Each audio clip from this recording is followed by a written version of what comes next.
So, Siddhartha ends his concert with Madhyale Rupak Tal Bandish in Bhairavi. And I do believe he has a story about this in Bandish. Yeah. This Rupak Tal Madhyale Bandish was composed by my senior guru-bandhu. His name is Dattatreya Velankar. So, he was touring in US. At the same time, Rajan Sajan Mishraji was there in the US. So they both stayed together in a host's house. So Dattu sir was composing this bandish and showed it to Rajan ji.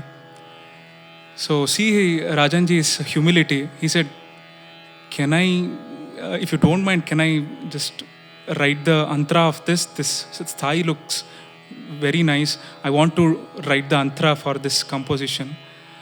And he completes the bandish. And I learned this from my Guru Bandhu, that is Dattatreya Velankar ji. So once again, I would like to thank Kishma Arts Foundation for giving me this opportunity. I'll conclude with Raag Bhairavi. The lyrics is Na karo mose baat kuara kanaiya, and the antara goes Javo wahi raho jahan bitai ratiya ab aaye ho mere paas. All this ho, ha, ho and all, it's typical Rajanji's flavor actually. So you can see his flavor in this antara part. Javo vahi raho jaha bitai ratiya ab aaye ho mere paas. Na karo mose baat. The feeling of this bandish is, when you fight with your loved ones, you'll say, "Don't talk with me." But inside you'll be feeling, "You should talk to me." That is the flavor of this. Na karo mose baat inside. So these are the two flavors of this bandish. I'm recently married, so I can understand this bandish much better now.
Na karo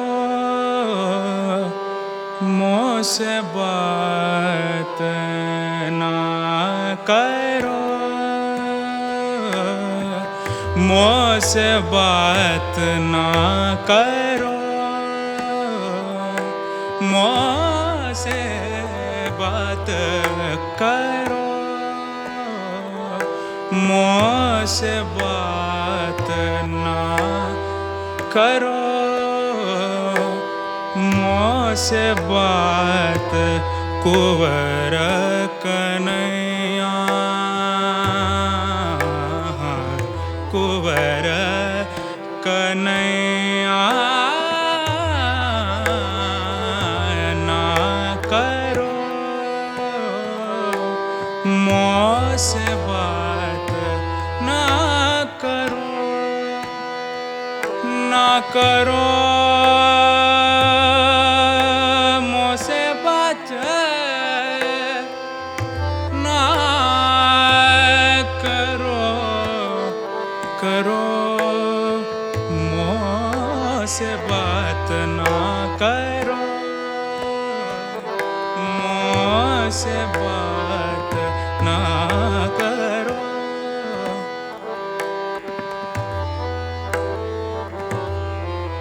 ना करो मोसे बात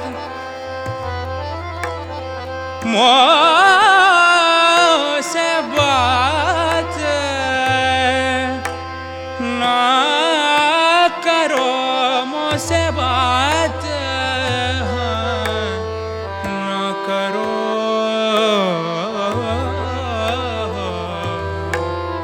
करो मोसे बात ना करो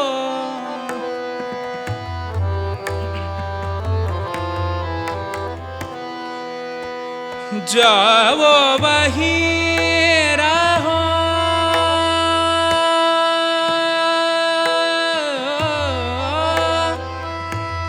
जाओ वही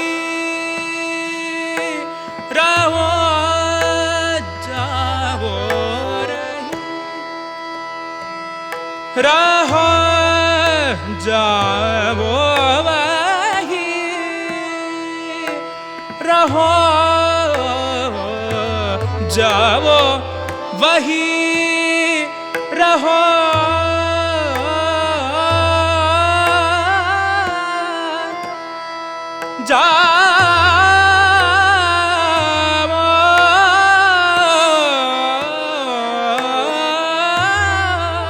जाओ वही जाओ वही जाओ वही रहो जाओ वही रहो जहाँ बिताए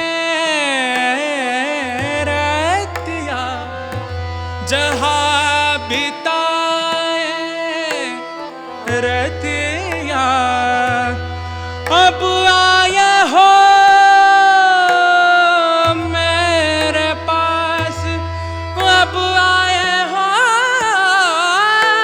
मेरे पास अब आए हो मेरे पास ना करो मुझसे बात ना करो ये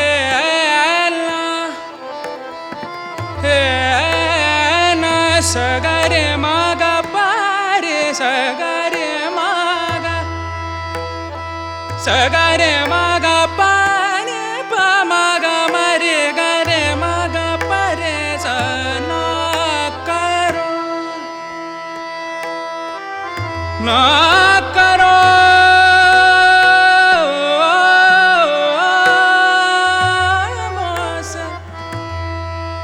ना करो ना करो मुझसे बात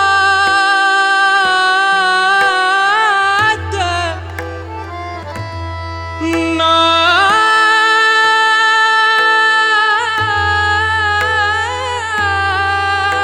करो मुझसे बात करो करो ना करो मुझसे बात ना करो मुझसे बात ना करो, ना करो, करो मुझसे बात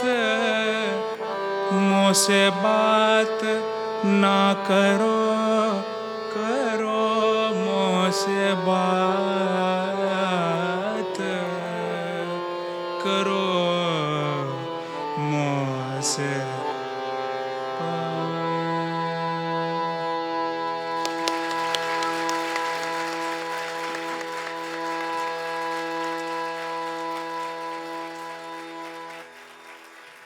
So we have a Q&A session now. It's an interactive session. I will just set the tone because I just want to.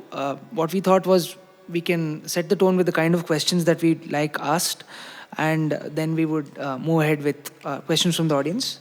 I'll just ask one quick question to Siddharth is regarding the voice culture of vocalists from Karnataka. What we notice is that.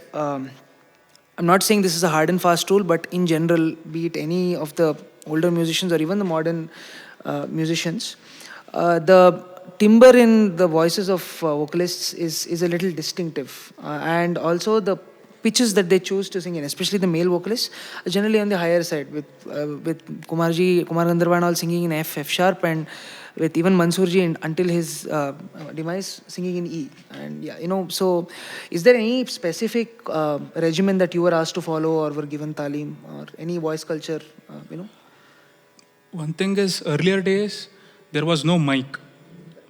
And they had to reach thousands of audience. So they used to sing in a higher pitch always. And another thing is the style, that is Gharana system. If you see most of the Kirana singers, typically they have a higher range of, be it Abdul Karim Khan Saab, Bhim Sen Joshi ji. And yeah, these are the factors. They had tuned their voice like that. So for me, like I have been training in like peculiar gharanas, like individual gharanas. Whenever I learn a Gwalior raga, so I am taught in Gwalior style. If it is a Kirana, or it is a Jaipur or Agra, so Guruji teaches those different approaches and asked me to tag all that. So somehow it has helped my voice to yes. project the way I want. Correct. Okay. So we'll, I think, open the stage for audience questions if anybody wants to ask. I see a lot of musicians. Yeah, there's one person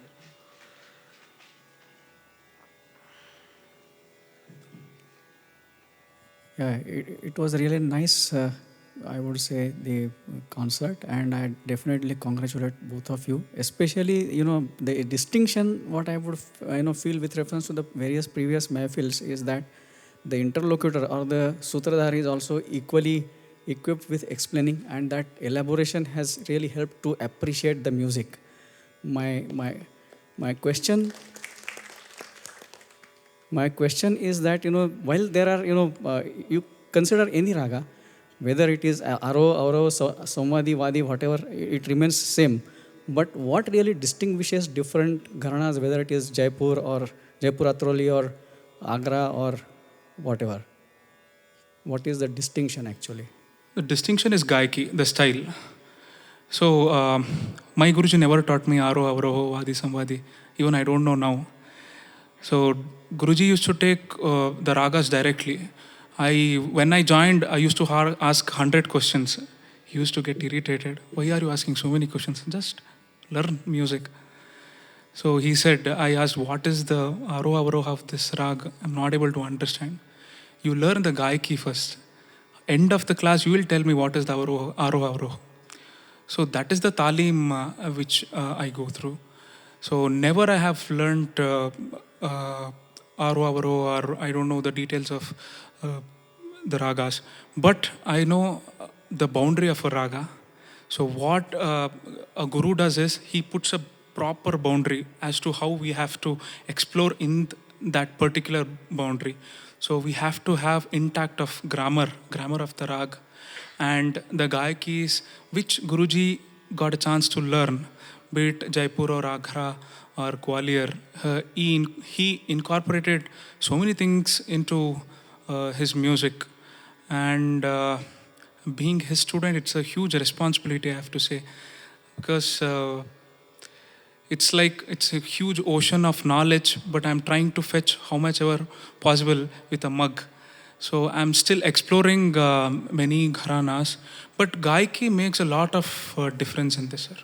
So if we can take an example of Multani, for example, so in Kirana there is a bandish that is sung Gokulagam, which is quite prachalit bandish. Gokulagam. But the same in Jaipur, the same mukda, right? It's nothing has changed. It's the approach to the lyrics and also that Gaiki, right? So so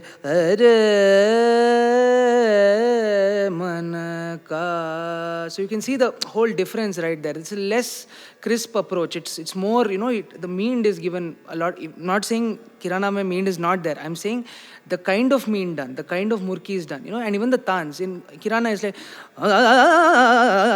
these are the kind of tans done. In Jaipur it's, these kind of tans are done. So essentially that is where the distinction comes in. What are the kind of tans you put in? Of course, there are some ragas where the gharanas only differ. Some gharanas say this is the right way to sing the raga, and some gharanas say that is there.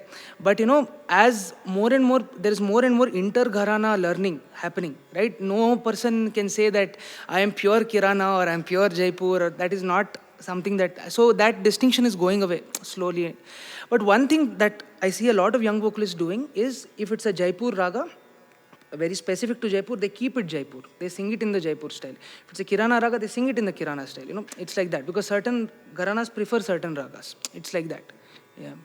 And we cannot put one formula to all ragas. Exactly. So a raga has its own structure, and it has to be sung within. Some ragas are very huge. Like if you say Darbari Kannada, we can sing for an hour or 1.5 hours. So, but if you take a rag like Hamir or Sohini, after 20 minutes, if you try to extend the raga starts deteriorating. So it has its own structure and few approaches. If you, like he said, in Yaman, this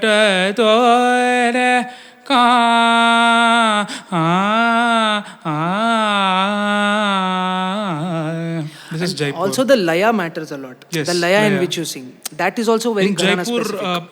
most of the singers prefer to sing in Teen Tal or Tilwada, preferably. In Kirana, most of them prefer to sing in Ek Tal or Jhumra. So if we talk in terms of beats per minute, a Kirana vocalist will take Jhumra only, and he will sing it at 12, 11 beats per minute, very slow, and it's often joked that if a Kirana musician sings Jhumra or something, the tabla can drink a cup of tea before, between the beats. That's a common joke that is done. But Agra, Gwalior, Jaipur, these musicians prefer a faster laya, essentially. Okay. Yeah. One more question is, if you can elaborate on 3 gram, if you can elaborate on that will be good. Gramas. 3 gramas or whatever they call it. So like I said, in Lalat, there are 2 gramas. So my Adhar pitch is E. That is my Adhar Sharja, Sa. So from Sa, there is a scale. Sarigama Padanisa, Sa Nidapamagarisa. It's a scale. That's a grama. So from Madhyam, again, Sarigama Padanisa, Sa Nidapamagarisa. So, but we are not using the surs which are not there in the Sharja grama. Correct. So essentially what happens is, picture a road, right? The same road passes through 2 villages, okay? First, one village comes, which is the Shadaj Grama. Secondly, the Madhyam Gram comes, which is the second gram. So it is 2 different positions in the same octave, in the same road, So it is like that. It's just positions. But the thing is, a gram doesn't mean it's a different raga in the same scale, because there are microtones that come into play there. Just because I sing Madhyam se Todi in Lalit, it doesn't mean I'm singing Todi there. I'm still singing Lalit only, because the microtones don't match there. Because Todi has an Ati Komal Gandhar, which is not matching with the sur of Lalit, of that particular Dhaivat. That's the thing. So it is not like I have a raga within a raga. That is not right. It's like the basic tonic must be set for a raga. It is just that these ragas exist, on paper in these gramas. That is how it is. So third question is with reference to the shrutis. How do you place the shrutis in different ragas? Because we typically on the harmonium there will be only 12. So where? I think Sameer should answer this question. Yeah. In harmonium, it is not possible to place the microtones or the 22 shrutis in one harmonium. So we tend to have a separate harmonium for one particular pitch. So it is called Gandhar tuning. Pandit Vidyadhar Oak, if I am right, right?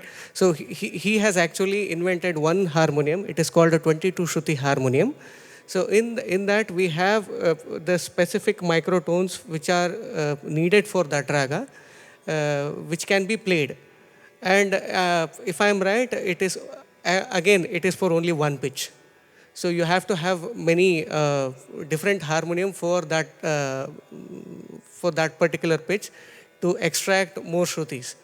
So it is a difficult job to play in the harmonium, and and again you have to have 12 harmoniums for all the pitches.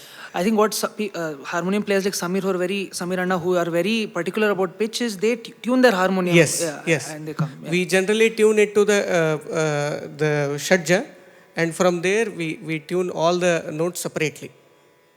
Yeah. Are there any compositions based on the idea of Murchana?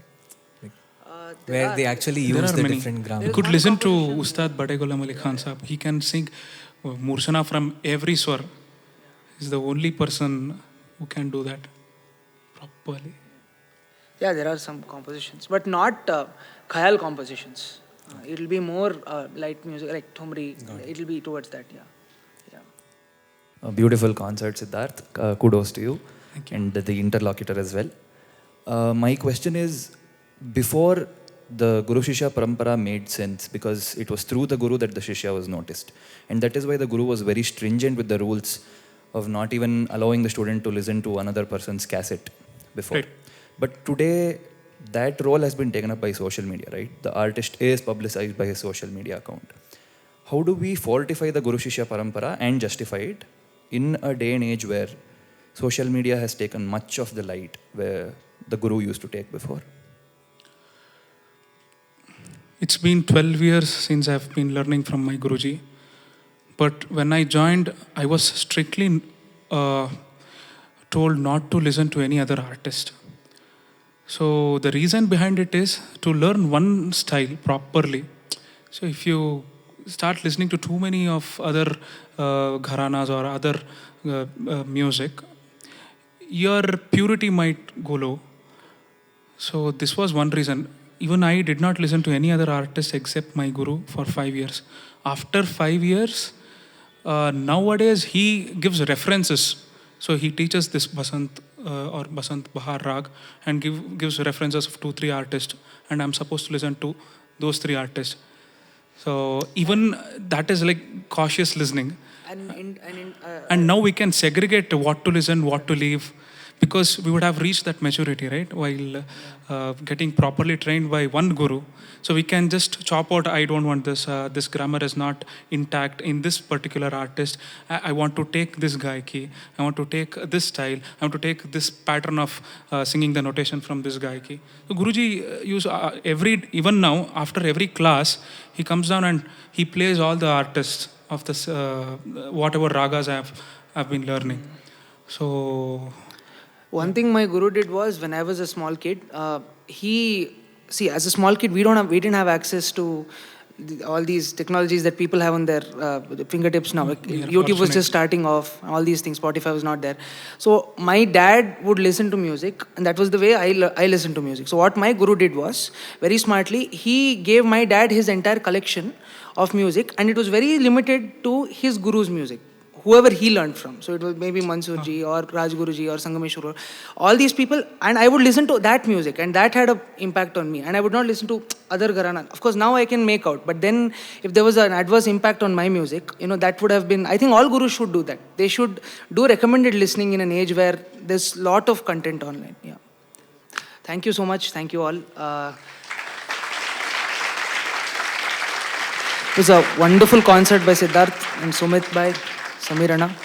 It's the first time I'm in this role, so any mistakes or transgressions, please forgive me. Have a great day. Thank you so much.